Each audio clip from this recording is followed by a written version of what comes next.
Hi there, welcome to the FP2 Reports video tutorial. In this tutorial we will cover what report do you want, general reports, list reports, detail reports, and report examples. Section 1. What report do you want? The first step in generating reports in FP2 can be the hardest. It's figuring out exactly what you need. Fortunately, there are several general types of reports in FP2, each of which are printed from specific windows. The first type is summary reports. These reports tend to include a number of different activities, and they're almost always printed from list windows. The second type is detailed reports. Detailed reports have information about a specific record, and they're almost always printed from the record window. The final thing to remember is that reports are generally organized based on the module where they're printed. So for example, if I want to see the list of all the training activities done by my department, I would print it from the training list window. But if I wanted to see specific information about the training sessions attended by each firefighter, I would go to the personnel list window and print a report from there. Section 2. General reports. Most FP2 list windows have several general reports.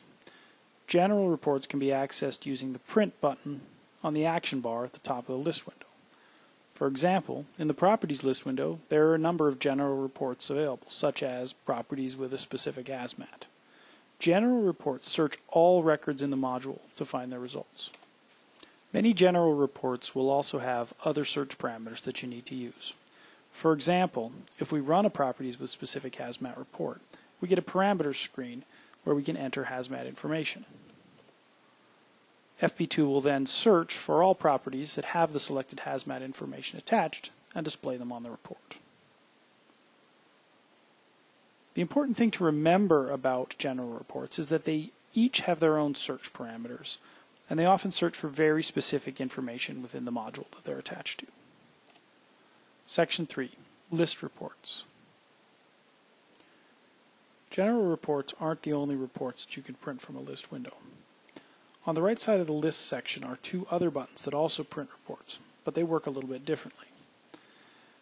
The first button, which looks like a scroll, is called the Print Lines for Selected Items on List. And that's because it prints out the list itself exactly the way you see it. Let's look at how this works. For example, let's say you want to quickly print out a list of all your personnel along with their birth dates and driver's license expiries.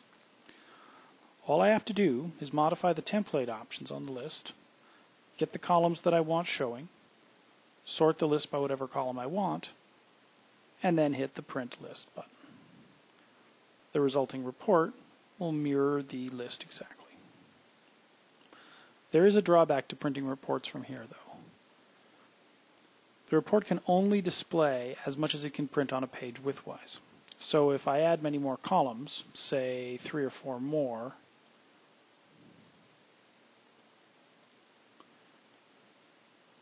then they won't all print out when I print the list. Of course, that's where the other part of printing from this report comes in handy. Instead of printing to screen or printer, I can select Print to Excel. That will print all the contents of this list directly into a spreadsheet. We'll talk about this option a bit more when we deal with how to export data. The other report button on the list window is the Details Report button. This is where most pre-built reports in FP2 are located. If we click on that button in the personnel list, for example, we see a long list of available reports. Using Print Details Reports is a two-stage process. Step 1 is using the module's search parameters to find the records that you want to include on the report. And step 2 is selecting which report you want to use those records to generate. If I want to run a different report with the same group of personnel, all I have to do is select a new report, the seniority report, for example. I'll sort it by seniority, and now I get the same records, but a different report. Let's try a couple of basic reports to see how this works. First, we're going to print a details report. Remember that this report only prints for the records that I have in my search list. So first I want to check and make sure that the personnel that I want are the ones that are displayed on the list. Then I can go to the Print Details report and print the selected report for each record on the list. We'll notice that another parameters screen pops up here. I can further customize the report by picking additional information to include on it. The resulting report will print the information that I selected for all the records that were on the list. Another thing you can do with the print selected list reports is to highlight specific records on the list window and just print those instead of printing everything on the list. If I left click and drag on the list, I can highlight a number of records, selecting them. If I use the print button now, there's a radio button on the print preferences screen that allows me to select print selected lines. If I use that option, FirePro will only print the report for the records that you selected instead of all the records on the list. So to summarize, the two buttons that deal with selected lines on list, print list and print details, both print reports for the results that are currently displayed on the list. And you can select specific records and print reports with just those records on them. Section 4, Detail Reports. General and list reports deal with a large number of records, but what if I just want to print out information about one specific record? That's where the Details report comes in. Detail reports are printed from record windows in FP2 using the print options on the toolbar. Sometimes there are a number of detail reports available for a specific record. We can see that with personnel records there's a number of reports that I can print out about this person. The main thing to remember here is that detail reports deal only with the record that you currently have open and are printing from. Detail reports can also print information from sub-records that are attached to a main record. So for example, this personnel record has inventory items attached to it, so I can print a report which details all those inventory items. Records in each module have their own details report.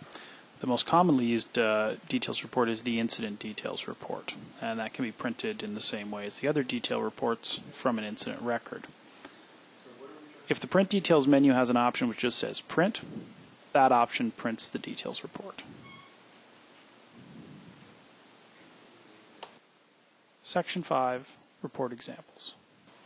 Let's go over a few common reports and show you how to generate them. The first report we're going to look at is called Incident Totals by Type, or Report to Council as it's commonly known.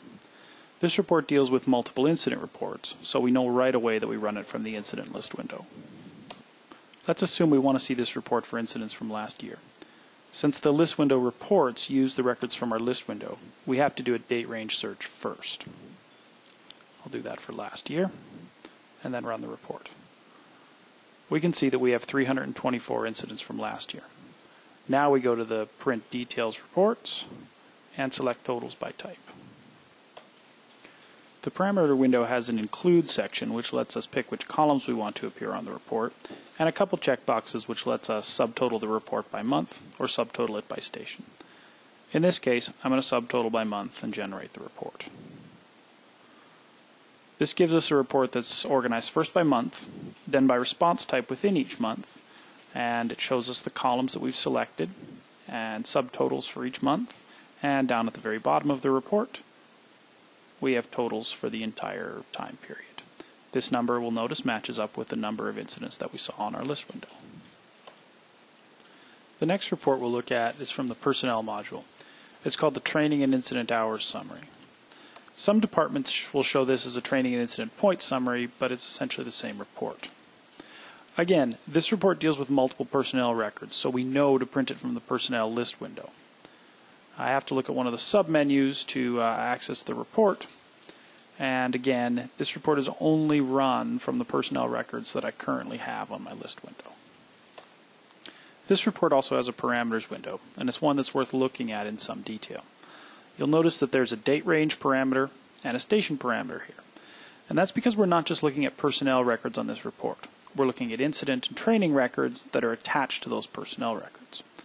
The date range and the station are used to filter those attached records to look for the certain parameters. In this case, I'm going to change the date range to last year, and I'm going to leave the station as it is. What that means is that we're going to be running this report for all the activity that occurred last year for these personnel. I'll just build that report now.